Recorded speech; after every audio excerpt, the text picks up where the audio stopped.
Hi, this is Corey Johnston, and in today's lesson, we're going to be discussing the two great commandments. And these each of the synoptic authors carry their own version of the discourse. Matthew 22:34 through 40, Mark 10:12:28 through 34, and Luke 25 through 29. And the differences between them are significant enough, we feel, to discuss separately. So the Matthew and Mark's version arise in the same context. In the 22nd chapter of Matthew, we find the parallel formula in Mark's 12th chapter. It begins with the parable of the vineyard owner, followed by the question of the taxation owed to Caesar, asked by the Herodians and the Pharisees, followed by the questions of the resurrection and marriage, asked by the Sadducees, and each are closed up with a statement concerning the Son of Man and the Messiah's identity. But in Luke, as we'll soon discuss, it takes place in a slightly different, or we'll discuss towards the tail end, takes place in a slightly different narrative and chronological context. This is after the master had commissioned the 70 and sent them afar, and he was somewhere en route in Judea at the moment, I believe. But we're going to open with Matthew's version, which begins, and remember, he had just successfully silenced the Sadducees who did not believe in the resurrection with a question trying to trap him about the nature of marriage therein, which he successfully silences. So we read that, "But the Pharisees, having heard that he had silenced the Sadducees, were gathered together." So the Pharisees did not quit. It was their constant mission to tempt him or trap him according to some doubtful utterance of reproach, according to which they could try him and execute him according to violation of the Jewish or Roman law. So this was their constant mission, and they had earlier, we don't know if they were the same Pharisees, but they belonged to the same faction, same ecclesiastical faction as that which had posed the question in alliance with the Herodians about the nature, the question of paying taxes to Caesar. And one of them, one learned in the Torah, questioned, trying him, and saying, "Teacher, which is the great command in the Torah?" So we read that his question was valid, but his motive and intent was anything but. It was there was a subterranean evil measure underneath it all. They were trying or tempting him in order to, because they held him in constant charge of holding the Mosaic law in scant regard, but he successfully silences their pretext by answering it according to the Torah. And this question was endlessly debated amongst the religious scholars of the day. There was a total of 613 laws in the book of Moses, 365 of which were negative, or in short, thou shalt nots, 248 of which were positive, thou shalts, to summarize them.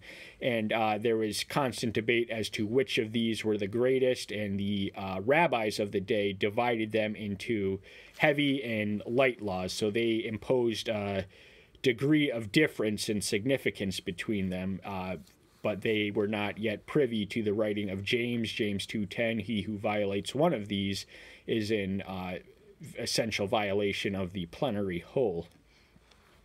And Yahshua said to him, "You shall love Yahweh your Elohim with all your heart, and with all your being, and with all your mind." This is a citation of Deuteronomy 6:5, which describes the sum total of the duties and obligations which were owed by the nation of Israel to Yahweh their Elohim. It was to love him with all their faculties and all their capacities. And granted, that is admittedly impossible. We can never equal the love that he shows us, but we are commanded to do so in what limited ways we can. And this raises a question: why would Yahweh command us to love him? And it's because he only wants the very best for us, and the very best things in life can only come if we love him and obey him and are faithful towards him. "This is the first and great command, and the second is like it. You shall love your neighbor as yourself." This is a citation of Leviticus 19:18. And if the first great command sums up the first four commandments of the Decalogue, those being the sacred relations governing man's relation to his maker, then the Leviticus sums up the duty of the righteous law, which are the final 6 commandments of the Decalogue, which describe the nature, which is to govern the Israelites' relations to themselves and outsiders. And then he closes in this count on these 2 commands hang all the Torah and the prophets. So of the 613 which were in question, he simplified it and summarized it to a concise and succinct whole. The 2 positive precepts to love Yahweh thy Elohim with all thy might, mind, and all your faculties and all their capacities, and love thy neighbor as thyself. And the relation between those is that as the object and center of our faith, he is very much the nucleus, and inasmuch as we approach the center, so too will we learn to love and treat our neighbors accordingly, because supreme love, impartial love for man can only come from supreme love to Yahweh. And this reminds the hanging all the law and the prophets in the golden rule, which is recorded in the 7th chapter and the 12th verse of this book. We read that the golden rule to treat others as you would wish to be treated. Terrible paraphrase, but the main principle that can be communicated with that is that describes the most significant difference between Christianity and other religions. Whereas other religions stress the negative, do not do what you would not wish to be done to you. We affirm the positive, and after all, it is far more challenging and difficult to extend charity rather than not inflicting injury on the neighbor. So once more, the positive approach. Now, the reason that the number of the negative commands outweigh the positive is the same reason. There's a slightly similar disequilibrium in the 28th chapter of Deuteronomy, the first 15 verses of which describe the blessings which are owed for obedience, whereas the remaining all the way up to 68 describes the cursings of obedience.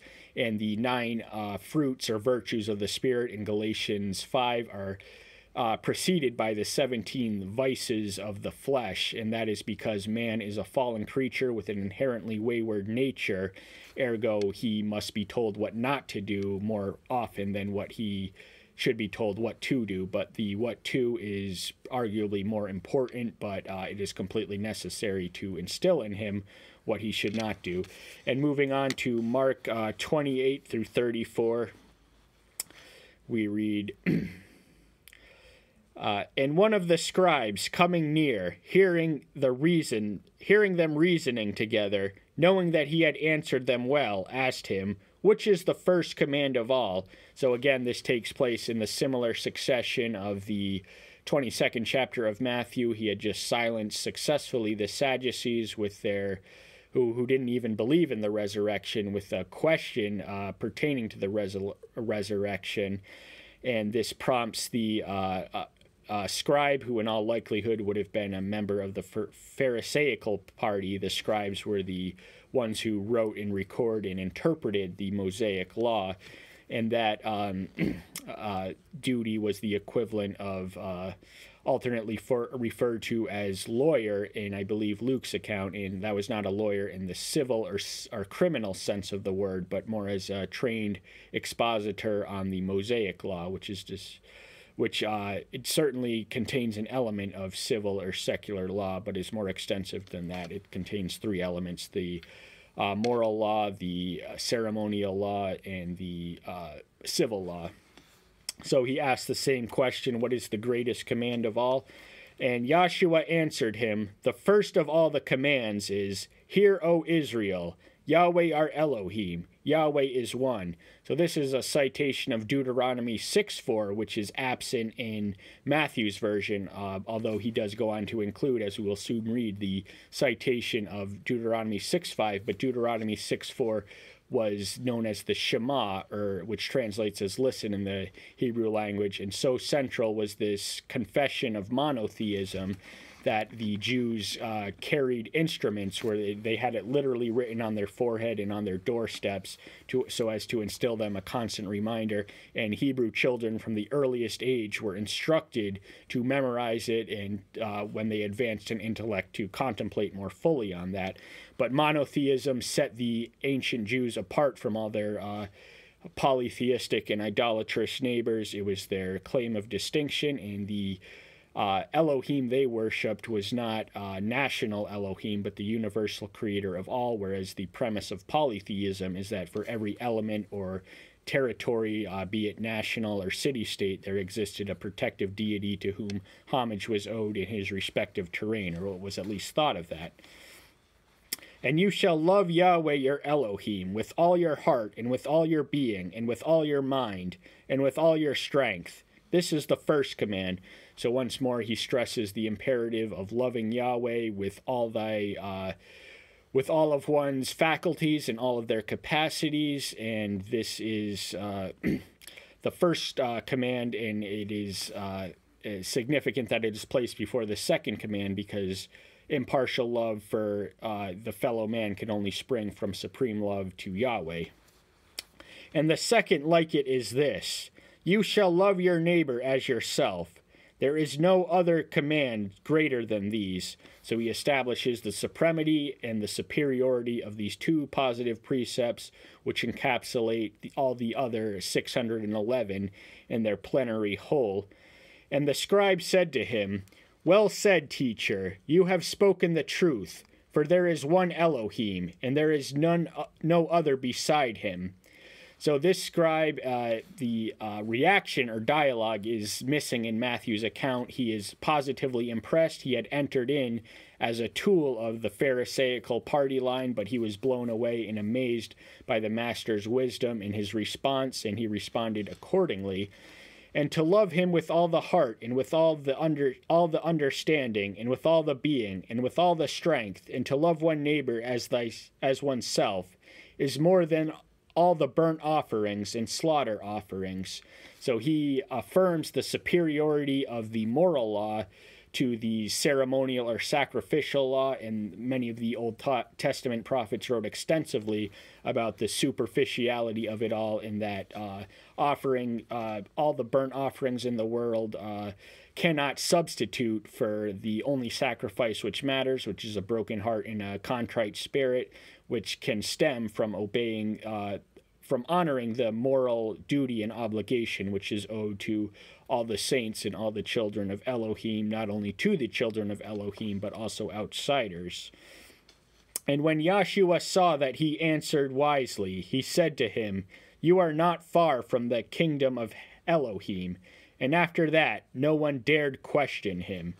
So he acknowledged, he reciprocated the respectful response to this scribe who had entered in as a tool and a patsy of the Pharisaical party line, but he quite frankly informed him that he was in close proximity to the kingdom of heaven, which is the ultimate goal and station of the saints. And now, as to whether this specific scribe made it to that blessed abode, it is a mystery. The scriptures are silent thereon. But at this moment in time, he was close to the kingdom. And why was he close? He was close because he, being close to the kingdom means seeking questions and honestly assessing the answers which are brought to you. It means to discard and eliminate the prejudicial or party line prejudice that one entered into, which he implicitly very much had. And after this, no one dared question him, so he had successfully silenced what would have been a trio of succession. And as we already mentioned, the formula in Mark's 12th chapter is identical to the narrative formula in Matthew's 12th chapter, after which time pertains a question regarding the son of Elohim and the nature of the Messiah. In Mark's account, it's Yahshua responding and teaching the disciples, whereas in Matthew's account, he doesn't successfully silence his critics and detractors, and ultimately they present one more question before the conclusion of the chapter. And we're just going to close up with Luke 25 through 29. This is the preamble to the Great Samaritan Parable, and I did write a book on this. It is entitled Who is My Neighbor? An Extensive Commentary on the Good Samaritan Parable. It is available for purchase at most online outlets, and just to give you a sneak preview, I follow an expository formula, but within the expository formula is topical discussion. So I approach it in the order of Luke 10:25 through 37, but within each train of thought, I carry the topical lesson and expand connect it to the range of scriptures. But we're not going to discuss the whole of the parable today, although we are seriously thinking about doing the final 7 verses for a future discourse at this moment in time. But to concentrate back on the moment, we already mentioned that it is in a slightly different narrative and chronological context. This is after he had sent the 70 to minister. He had delegated them all his authority, and after there... And the 25th verse reads, "And see, a certain one learned in the Torah stood up and trying him, and saying, Teacher, what shall I do to inherit eternal life?" This is the greatest question one can ask, but the fact is that one cannot inherit eternal life. Many of the Jews thought that their biological descent from Abraham was sufficient in itself to earn their salvation. Others thought that by obeying and honoring the law, legalism, they could earn that station, but the law is likened to a schoolmaster. It is an inferior form of revelation which does reveal the will of Elohim, but it also exposes our need for salvation, which can only come to an outside source. But this question is frequently repeated throughout the Gospels.